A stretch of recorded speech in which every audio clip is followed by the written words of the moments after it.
Ahead of every election cycle, we talk about a new key voting demographic that's somehow going to change everything.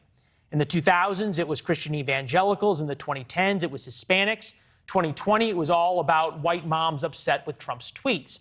Ahead of this year's midterms, the New York Times declared that suburban women, no longer soccer moms, hold key to midterms. There's now a new, more specific demographic in town, and a new headline to go on with that: the rise of the single, woke, and young Democratic female, according to research from RealClearPolitics. They are becoming a critical voting bloc that's helping determine major elections, primarily for one party. 68% of unmarried women voted blue in November's midterm elections, helping clinch Democrats' surprising wins in Congress, and that demographic is growing.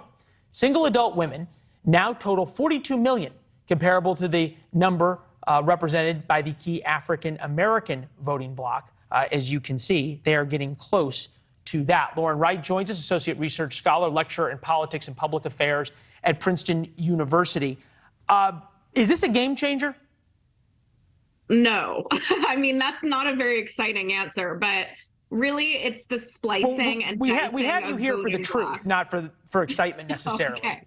Well, I'll say it this way. Women have accounted for a higher number of voters in every presidential election since 1964. So they've been a key voting bloc for a long time. As you mentioned, women are registered and vote at much higher rates than men.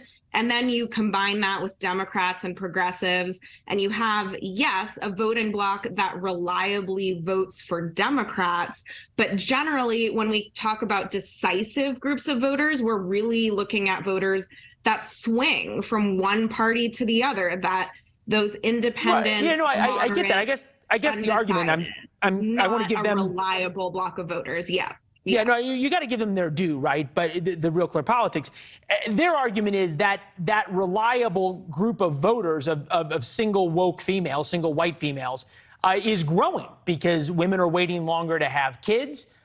They're remaining single and unmarried longer. It's just the demographic change. So that number is growing to the point that just the fact that they primarily vote Democrat, even if they don't necessarily always show up at the polls, changes the math. It does a little bit. And so something interesting is if you look at married men and women, the gender gap in turnout rates basically disappears. If you look at unmarried women, they vote at much higher rates than unmarried men. And so, yes, they're important because they turn out. They're very reliable. And yes, they tend to have liberal views. But really, this is a new way to describe a group of voters that have been in the mix for a very long time. How much? It's a new way to describe them. So I'm almost hearing you say this is a little bit more like a nifty new object that political reporters have to glom onto and talk about, than making a substantial difference. That said, when it comes to the issues, is there anything that changes this 68% up or down for Republicans or for Democrats? I'm specifically thinking now when you get into the Biden document scandals and some of these other issues, or the socially progressive issues just so overwhelmingly important to them?